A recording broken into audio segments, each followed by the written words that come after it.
It's Jim Bradley, the author of Under the Castor Oil Tree, a blog. And I'm here today to share some of my blogs from last week with you. And I do always say at the beginning that the thoughts and opinions that I will be sharing are mine and mine alone. The first one is from last Sunday, June the 28th. And it's called Thunder and Rain. The thunder rolled across the sky all day, an occasional flash of distant lightning. It rained over an inch, added to yesterday's rain, and began to wet the dry earth after a warm and almost rainless June. Church on Zoom was good today. It lasted longer because people stayed on to talk for quite a while. Very odd and somewhat troubling times. I also did some blogs for YouTube today. The link is at the top of these pages from last week. I tried to talk about unity in my sermon, unity in spite of our polarizing conflicts and politics. Some people in the church really disagree with me politically, yet we are able to be unified in our faith. That gives me great joy. With the pandemics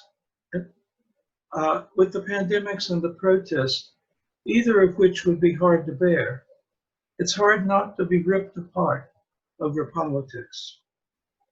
We need to count our breaths and calm our hearts. We are loved by God, and we must love each other. We must be one in the spirit, if not in the ballot box.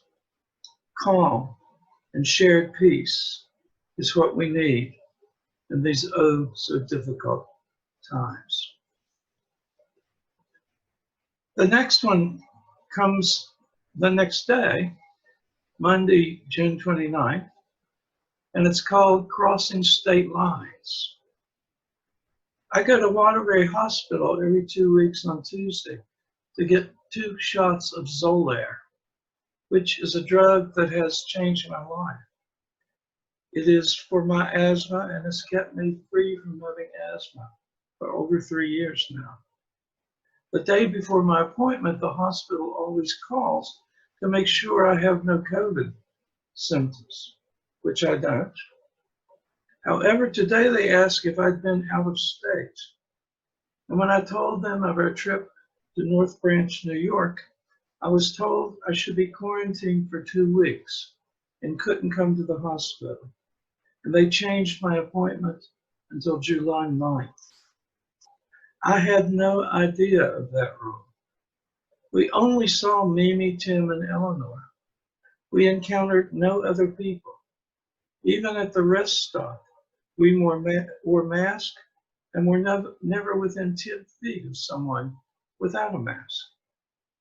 I should have lied, but I don't lie convincingly. People see right through it. At least the pandemic has been taken seriously by health professionals, but not our president. He still acts like it's not there.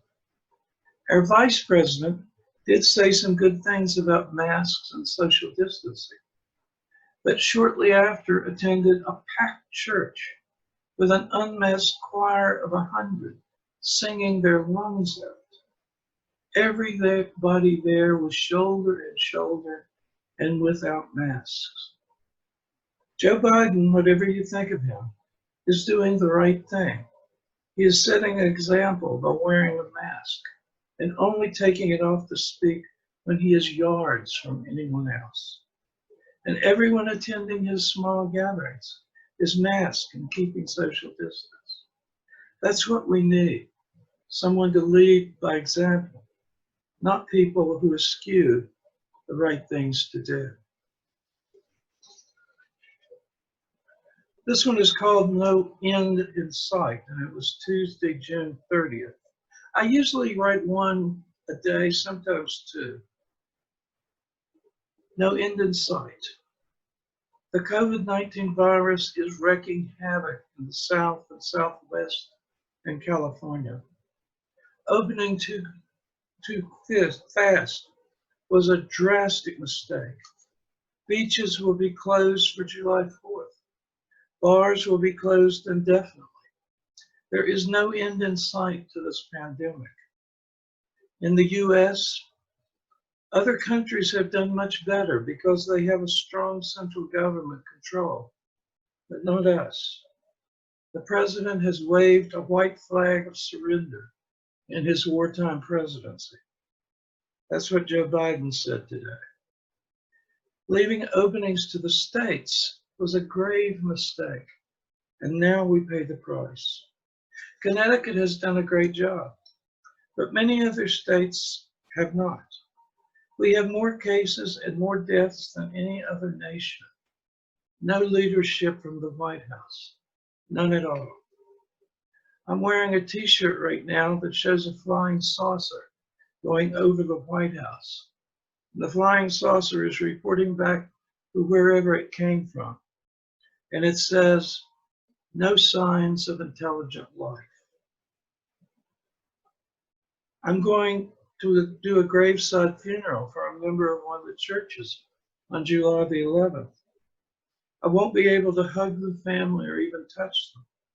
And we will all have on masks. The woman was 93 years old, a good long stay on earth, and never had to leave her home. She had 24-hour care for the last few months, but she never had to leave her home. It will be odd and strange doing that service, and there is no end in sight for the pandemic in the US. God help us. I mean that sincerely. God help us. That may be all we have left to sustain us.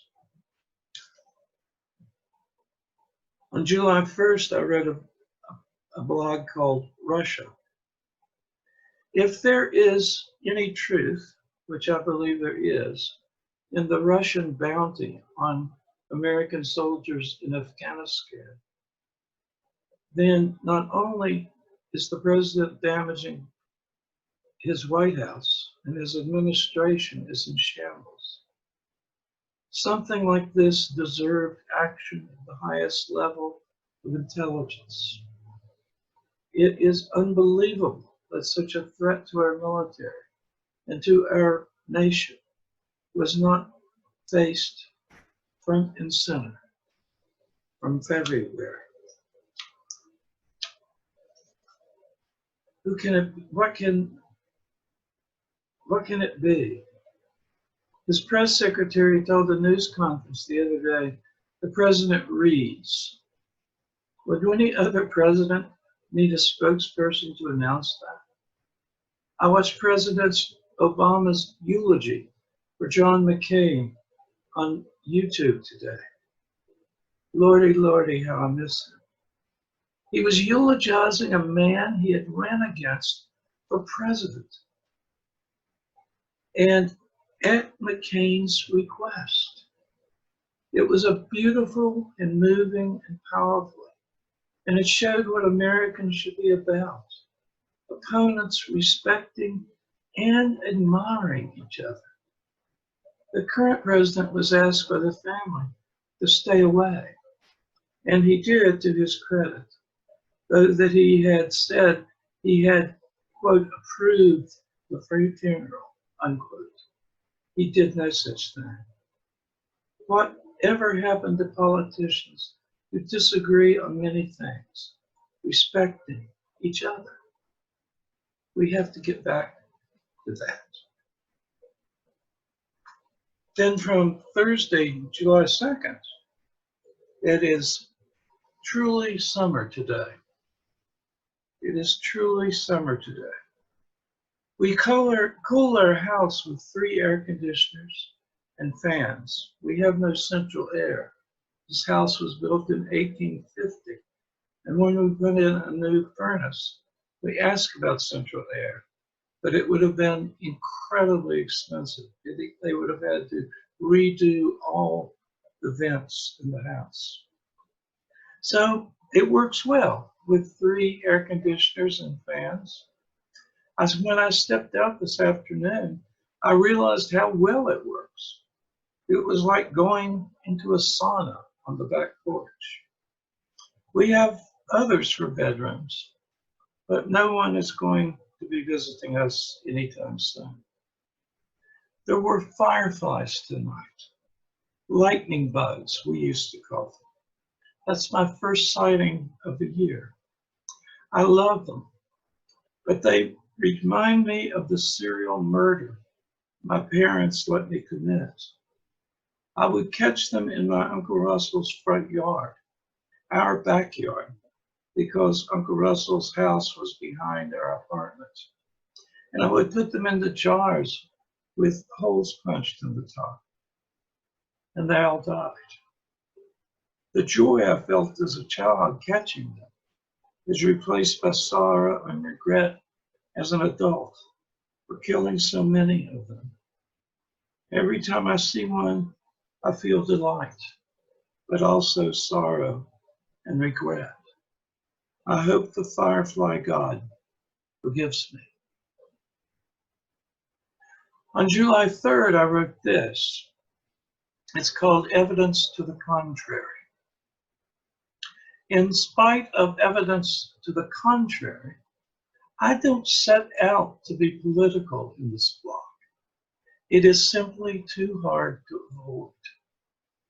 The president's visit to Mount Rushmore for fireworks with a huge crowd not required to social distance or wear a mask has too many things wrong to explain. Plus, fireworks have been outlawed in the Black Hills for over a decade because of the danger of forest fires that wreak havoc on that area. 2 of the presidents depicted, Washington and Jefferson, owned slaves, and all 4 were seen as enemies by Native Americans. The descendants of those people, the Native Americans, will be protesting the rally. And few people know this, but the sculptor who did most of the work on Mount Rushmore was from Atlanta, Georgia, and a major organizer of the KKK. He sculpted the likeness of Confederate generals in a huge monument on a mountain in the South. During that time, he encouraged the growth of the KKK to provide more funding for his project. Lots of things to ponder about the president's actions today. On Friday, July 3rd, I wrote, I forgot to mention in the last post about Mount Rushmore, but it was Calvin Coolidge who was president when Mount Rushmore was seized from Native Americans. One of the few things I know about Calvin Coolidge is a great exchange he had with a reporter as he was leaving church.